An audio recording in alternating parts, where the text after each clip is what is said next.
Lanky is under your bed. It has a bloody head. If you get up in the night and try to take flight, you'll surely end up dead. Callie White tried not to cry or scream. She'd been in trouble for those things before and really tried not to repeat her mistakes. The chorus rang in her ears even after waking up in a pool of sweat. Lanky is under your bed.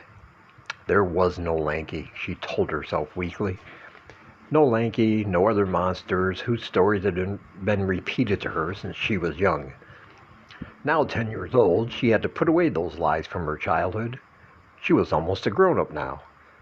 10 years old meant almost 15, which meant almost 18. But she knew she was only 10, and she had to pee so bad it felt like a dam was about to burst.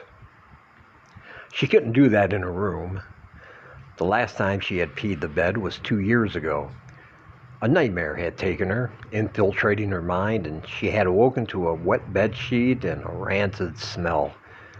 That did not end well for her. Her stepfather, Carl, had swung the door open later that morning to wake her up for school. She pretended to sleep, feeling dirty and stained, laying in her own bodily fluid. It didn't work. "Callie, wake the fuck up," Carl had bellowed, his voice still groggy from the early morning and the alcohol from the night before. He sniffed the air like an animal zooming in on its prey. "Is that piss I smell, girl? 8 years old and still pissing the bed?" He shoved the door forcefully, allowing it to bang against the wall. "Don't pretend like you're sleeping. You think we're made out of money? You think we can afford to wash your pissy bedding and clothes every fucking day?" As he stepped further into her room, Callie started crying. Not out loud, oh no, but tears had ran down her cheeks and gave away the fact that she wasn't sleeping. She cursed her body for its weakness. Carl smiled and unbuckled the belt on his pants. "We need to learn a lesson, little girl." He had closed the door, and that's really all she remembered. At least, that's all she allowed herself to remember. She could sense the pain of the belt as it turned smooth flesh into her veins, welts, and bruises. But she wouldn't remember the details. The pain in her bladder was cresting to the point where she couldn't think of anything else. If she didn't relieve herself right now, she would burst and suffer the belt, or worse, again. She didn't have much flesh left that was unscathed from the wrath of Carl. Her mother would turn up the stereo and pretend not to notice as he lashed at her, tattooing her body and soul with every painful blow. No, she had to get up. Still, she hesitated because Lanky is under your bed. She gasped at the thought, but gasped again at the thought of Carl. Two evils, none necessary or lesser. Punishment was certain. Callie slowly drew back her blanket and sat up. The bathroom was just on the other side of her bedroom door. 5 steps, she thought. Just 5 steps to the door, 2 more to the bathroom. Good plan. Except it wasn't. She hesitated, but another bladder-shattering wave caused her to wince in pain. She slid a leg out from underneath the blanket and slowly moved it to the side of her bed. There is no Lanky. There are no monsters. There is no Lanky. There are no monsters.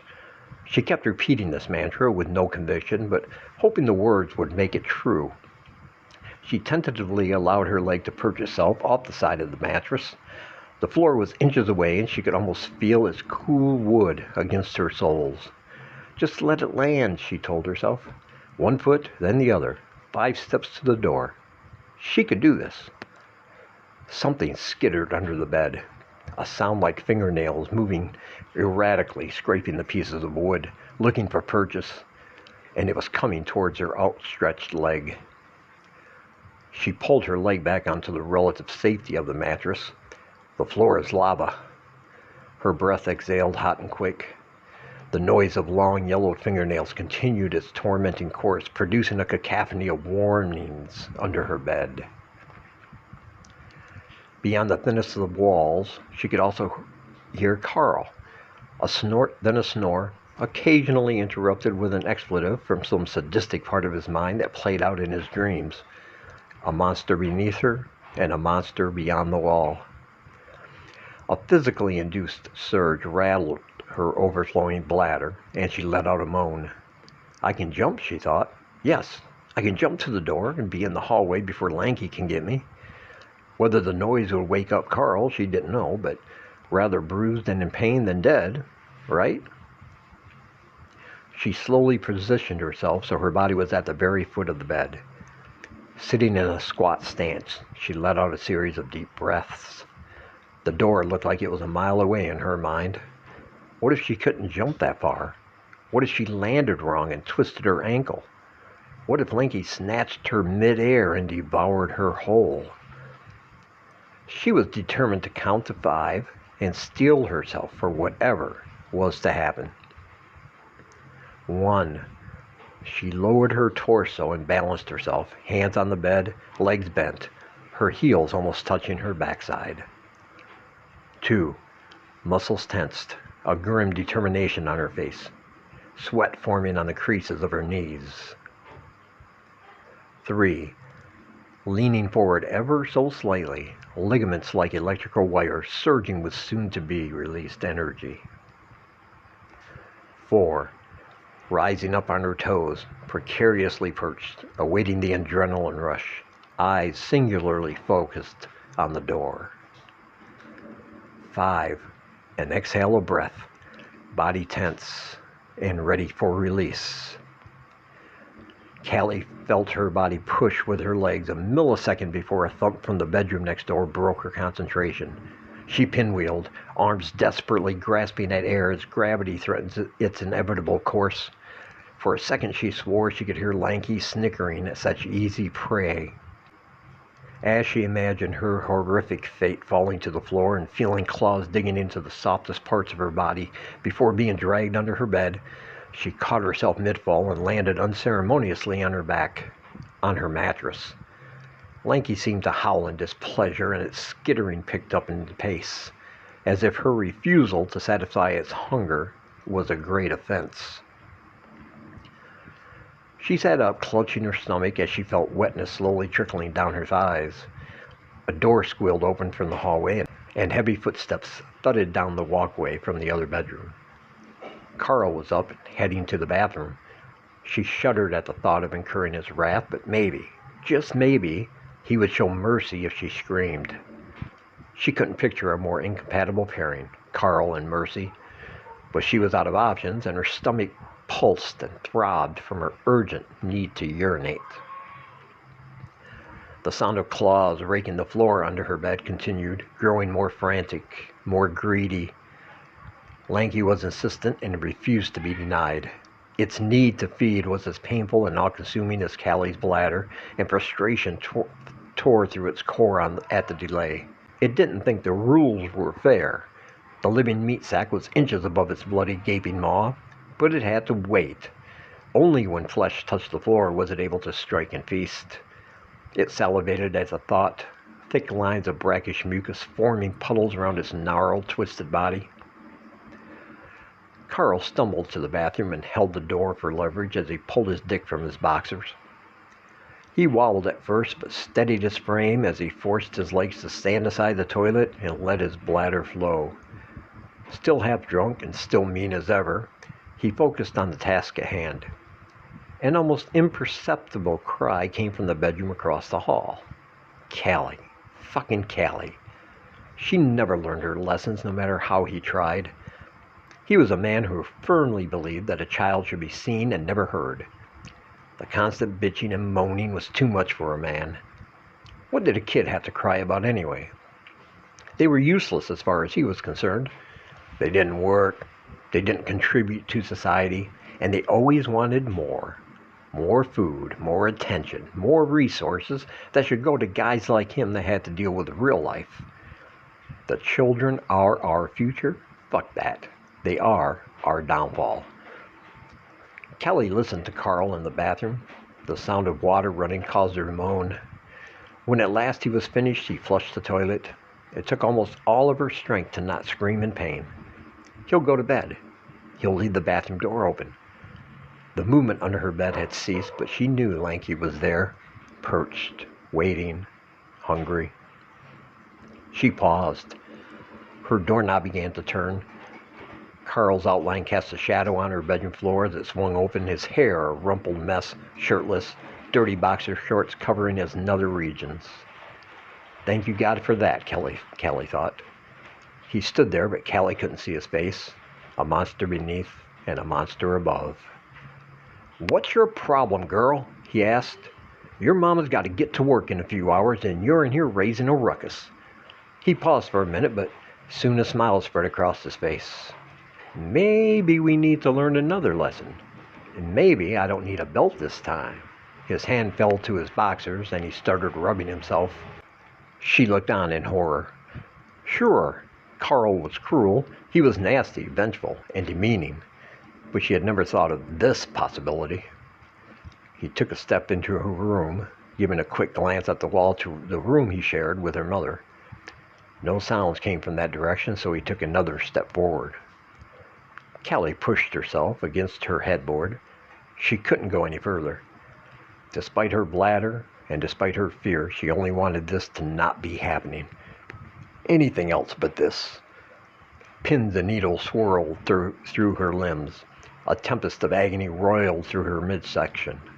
Carl took another faltering step. Lanky struck. Callie saw Carl stepping to her bed. He hesitated for just a second, and then the carnage. He didn't so much fall. It looked like his legs were swept from under him. The sound of his body hitting the floor was like a baseball bat against the cowhide of a ball. Thunk. She didn't want to look, but Carl's screams compelled her. The agony in his voice was inhuman. She didn't think a scream like that was even possible from a human mouth. Her head turned toward the floor. Lanky. Lanky. Lanky was short, about 3 feet in height, but his head was a massive oval of blood. There was no face or identifying marks.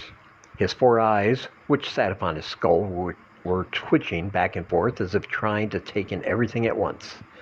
The rest was teeth. From where his nose should have been to where his mouth should have been was nothing but rows and rows of jagged green teeth. They moved and ground independently. They were slowly eating the flesh of Carl, bite by bite, muscle by muscle. Callie considered herself a fortress, but upon seeing what Lanky was capable of, she chose flight over fight. She lifted her legs with all of her might and pounced for the bedroom door. Her feet landed with precision. All she had to do was walk out. She hesitated yet again for one more glance back. That was her biggest mistake. Lanky stopped its feeding frenzy, a chunk of Carl's femur dangling from its teeth. It stared at Callie. The longing in its eyes was evident. It had chosen to feast on lesser flesh, as its initial prey escaped. The terror of a child was so much more satisfying. Lanky required that sustainability. Adults were merely perfunctory, but children were its lifeblood. A decision had to be made. Lanky considered both options, a lesser but sure meal, or the original girl it had grown to savor. Callie had no conflicting thoughts. She ran full pace through the open door and slammed it shut behind her. Even as Lanky lurched at the last minute, cracking the wood around the door's frame, Callie pushed with all of her might against the door. The silence that followed was even more terrifying than the noise of Lanky's face teeth rendering flesh from bone. Laying on the floor in the hallway with her back pressed against her bedroom door, she finally emptied her bladder. The relief was immediate. The pressure releasing from her body felt like a spiritual event. Yet tears came swift and hard, blending with the ever-expanding flood of urine that was her seat on the hallway floor. Lanky continued to feast. She could hear the sloppy, sucking sounds of chewing and salivating. But she was safe, at least for now. She doesn't remember her mother waking up and screaming. She doesn't remember the police and ambulance showing up. She doesn't remember the questions or her silence.